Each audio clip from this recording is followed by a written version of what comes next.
Hello ನಮಸ್ತೆ.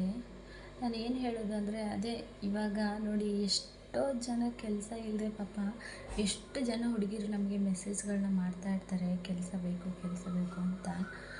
ಅದು ಏನಾಗುತ್ತೆ ಅಂದರೆ ಈಗ ಇನ್ನೊಂದು ಯಾರೋ ಹುಡುಗಿ ಬರ್ತಾ ಇದ್ದಾರೆ ಕೆಲಸಕ್ಕೆ ಅಂದಮೇಲೆ ನಾವು ಪಿ ಜಿ ಅವರಿಗೆ ಅಂತ ಪಿ ಜಿ ಮಾಡಿರ್ತೀವಿ, ಊಟ ತಿಂಡಿ ರೂಮು ಎಲ್ಲ ಇರುತ್ತೆ, ಅವ್ರಿಗೆ ಬಂದು ಸ್ಟೇ ಆಗ್ಬೋದು, ಏನೂ ತೊಂದರೆ ಇಲ್ಲ.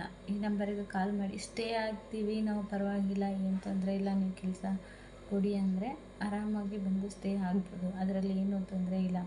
ಇವಾಗ ಏನಂದರೆ ಕೆಲವೊಬ್ಬರು ಬಂದ ತಕ್ಷಣವೇ ಡ್ಯೂಟಿ ಬೇಕು ಅಂತಾರೆ, ಬಂದ ತಕ್ಷಣವೇ ನಿಮಗೆ ಬೇಕಾಗಿರುವಂಥ ಡ್ಯೂಟಿಗಳು ಸಿಗಲ್ಲ.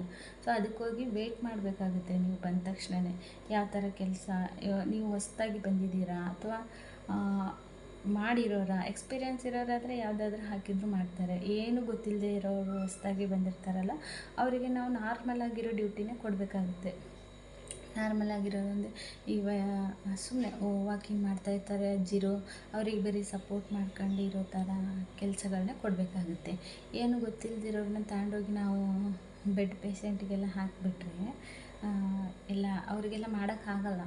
ಅದಕ್ಕೆ ಯೋಚನೆ ಮಾಡಿ ಹಾಕಬೇಕಾಗುತ್ತೆ. ಎಷ್ಟು ಜನ ಫೋನ್ ಮಾಡ್ತಾರೆ, ಎಷ್ಟು ಜನ ಇದು ಮಾಡ್ತಾರೆ, ಅದರಲ್ಲಿ ಹುಡುಗರದ್ದೇ ಕಾಲ್ಗಳು ಜಾಸ್ತಿ. ದಯವಿಟ್ಟು ನಾನು ನಿಮ್ಗೇನು ಹೇಳೋದಂದರೆ ಹುಡುಗರಿಗೆ ಡ್ಯೂಟಿಗಳು ಹುಡುಗರದ್ದು ಬಂದರೆ ತುಂಬ ಜನ ಹೋಮ್ ನರ್ಸಿಂಗ್ ಮಾಡ್ತಾಯಿದ್ದಾರೆ, ಹುಡುಗರು ಮಾಡಲ್ಲ ಅಂತ ಅಲ್ಲ.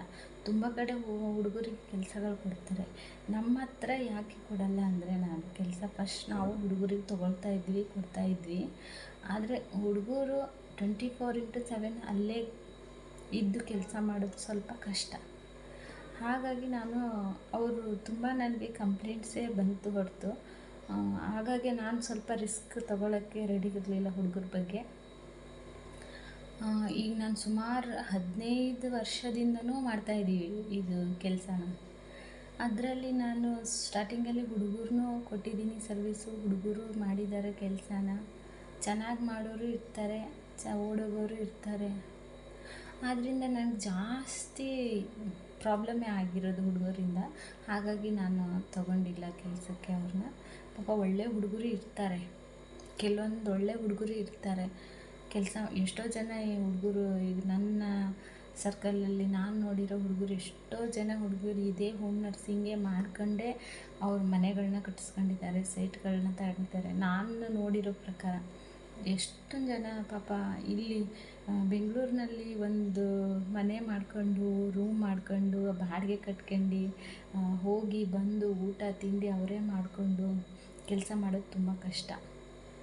ಹಾಗಾಗಿ ಹೋಮ್ ನರ್ಸಿಂಗ್ ತುಂಬ ಅಂದರೆ ತುಂಬ ಒಳ್ಳೇದು ಕಣ್ರಿ. ಹೋಮ್ ನರ್ಸಿಂಗ್ ನೀವು ಮಾಡೋರಿಗೆ ಮಾತ್ರ ಹೋಮ್ ನರ್ಸಿಂಗ್ ಕೆಲಸ ಬೆಂಗಳೂರಲ್ಲಿ ತುಂಬ ಅಂದರೆ ತುಂಬ ಒಳ್ಳೆಯದು. ಯಾಕೆಂದರೆ ಊಟ ಖರ್ಚಿರಲ್ಲ, ತಿಂಡಿ ಖರ್ಚಿರಲ್ಲ, ಓಡಾಡಬೇಕು ಅನ್ನೋದಿರಲ್ಲ. ನಿಮ್ಮ ಮನೇಲಿ ನೀವು ಹೇಗಿರ್ತೀರ ಹಾಗಿರೋದು. ನಮ್ಮ ಮನೇಲಿ ಕೂತ್ರೆ ಪೇಮೆಂಟ್ ಇರಲ್ಲ, ಇಲ್ಲಿ ಕೂತ್ರೆ ಪೇಮೆಂಟ್ ಇರುತ್ತೆ.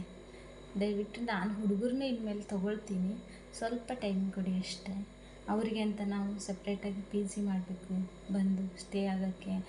ಅಲ್ಲಿ ಬೇರೆ ಬೇರೆ ಊರಿಂದ ಬಂದಿರ್ತಾರೆ, ಅವರಿಗೆ ಬಂದ ತಕ್ಷಣವೇ ಡ್ಯೂಟಿಗೆ ಇಲ್ಲ ಅಂದರೆ ಅವ್ರಿಗೆ ಬಂದವರಿಗೆ ನಾವು ಉಳ್ಕೊಳ್ಳೋಕೆ ಏನಾರ ವ್ಯವಸ್ಥೆ ಮಾಡಬೇಕಲ್ವ, ಅದನ್ನ ಮಾಡ್ಕೊಬೇಕು.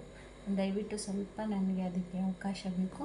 ಫೀಮೇಲ್ಗೆ ಇದೆ ಆ ಥರ ಕೆಲಸಗಳು, ಫೀಮೇಲ್ಗೆ ರೆಡಿ ಅವ್ರ ಕೆಲಸ ಎನಿ ಟೈಮ್ ಅವ್ರಿಗೆ ಬಂದರೆ ಪಿ ಜಿ ಉಳ್ಕೊಳ್ಳೋಕ್ಕೆ ವ್ಯವಸ್ಥೆ ಎಲ್ಲ ರೀತಿ ಇರುತ್ತೆ. ಆದರೆ ಕೆಲಸ ಇಂಟ್ರೆಸ್ಟ್ ಇರೋರು ಬಂದು ಕೆಲಸ ಮಾಡಿ.